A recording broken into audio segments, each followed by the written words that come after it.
August 13ನೇ ತಾರೀಕು ಅಖಂಡ ಬಂದ್ಗೆ ಈಗಾಗಲೇ ಕರೆ ಕೊಟ್ಟಿರುವಂಥದ್ದು. ಇವತ್ತು ವಾಟಾಳ್ ನಾಗರಾಜ್ ಸೇರಿದಂತೆ ಅನೇಕ ಕನ್ನಡ ಪರ ಸಂಘಟನೆಯವರು ಕೂಡ ಇವತ್ತು ಪತ್ರಿಕಾಗೋಷ್ಠಿ ನಡೆಸಿದ್ದಾರೆ. ಈ ಬಗ್ಗೆ ಮಾತನಾಡಲಿಕ್ಕೆ ನಮ್ಮೊಂದಿಗೆ ಕನ್ನಡ ಪರ ಸಂಘಟನೆ ಒಕ್ಕೂಟದ ಮುಖಂಡರಿದ್ದಾರೆ. ಶಿವರಾಮೇಗೌಡರು ಅವರು ನಾವು ಮಾತನಾಡಿಸೋ ಪ್ರಯತ್ನ ಮಾಡೋಣ. ಸರ್, ಈಗ ಆಗಸ್ಟ್ 13ನೇ ತಾರೀಕಂದು ಅಖಂಡ ಕರ್ನಾಟಕ ಬಂದ್ಗೆ ಕರೆ ಕೊಡಲಾಗಿದೆ. ಅವು ಪ್ರತಿಭಟನೆ ಅಥವಾ ಬಂದ್ ದಿನ ಯಾವ ರೀತಿಯಾದಂತಹ ಒಂದು ತಯಾರಿಗಳನ್ನು ನಡೆಸ್ಕೊಂಡಿದ್ದೀರಿ? ನಾವು ಈಗ ಇಡೀ ರಾಜ್ಯವ್ಯಾಪಿ ಎಲ್ಲ ಜಿಲ್ಲೆಗಳಲ್ಲೂ ಈ ಬಂದ್ ಏನಕ್ಕೆ ಮಾಡಬೇಕು, ಇದಕ್ಕೆ ಯಾಕೆ ನೀವು ಬೆಂಬಲ ಕೊಡಬೇಕು ಅನ್ನೋ ಜಾಗೃತಿ ಮೂಡಿಸುವಂಥ ಕೆಲಸ ಮಾಡ್ತೀವಿ. ಇದು ರೈತಾಪಿ ವರ್ಗದ ಮೇಲೆ ಎಳೆದಿರ್ತಕ್ಕಂಥ ಬರೆ ಅವ್ರಿಗೆ ಮರಣ ಶಾಸನವೇ ಅದು ರೈತರಿಗೆ. ಆಮೇಲೆ ಕುಡಿಯೋ ನೀರು ಪ್ರತಿಯೊಬ್ಬ ನಾಗರಿಕರ ಹಕ್ಕು ಸಂವಿಧಾನ ಹೇಳುತ್ತೆ. ಇವೆರಡಕ್ಕೂ ಧಕ್ಕೆ ತಂದು ನ್ಯಾಯಮಂಡಳಿ ತೀರ್ಪು ಕೊಟ್ಟಿದೆ. ಆ ನ್ಯಾಯಮಂಡಳಿನ ಪದ ಅದು ಅನ್ಯಾಯ ಮಂಡಳಿ ಅಂತ ಮಾಡಿಕೊಂಡ್ರೆ ಸೂಕ್ತ ಇರುತ್ತೆ.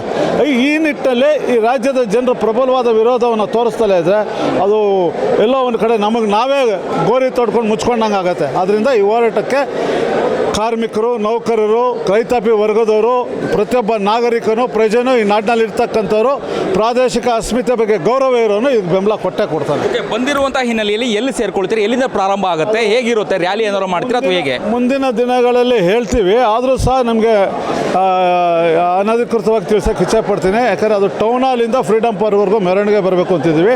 ಅದು ರೂಪುರೇಷೆಗಳು ಮುಂದೆ ಏನು ಅಂತ ತಿಳಿಸ್ತೀವಿ ನಿಮಗೆ. ಬಸ್ಗಳು ಓಡಾಟಗಳಿರುತ್ತಾ ಅಥವಾ ಅಂಗಡಿ ಮುಂಗಟ್ಟುಗಳು? ಸ್ತಬ್ಧ.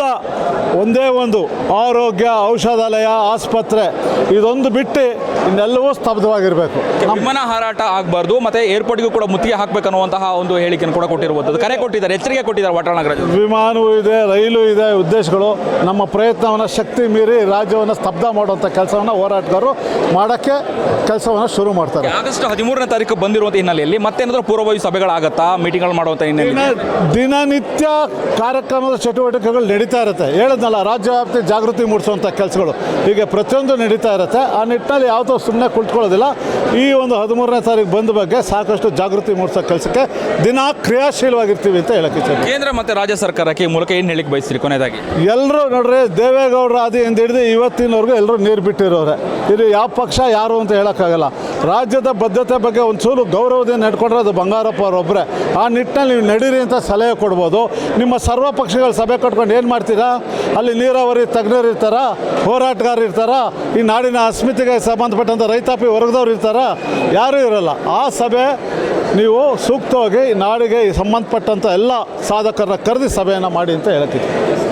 ಇದಿಷ್ಟು ಶಿವರಾಮೇಗೌಡ ಅವರ ಮಾತುಗಳಾಗಿತ್ತು. ಕ್ಯಾಮ್ರಾ ಪರ್ಸನ್ ಮಂಜುನಾಥ್ ಜೊತೆ ಅಭಿಜಿತ್ ಗಣೇಶ್, ಪ್ರತಿಧ್ವನಿ ನ್ಯೂಸ್, ಬೆಂಗಳೂರು.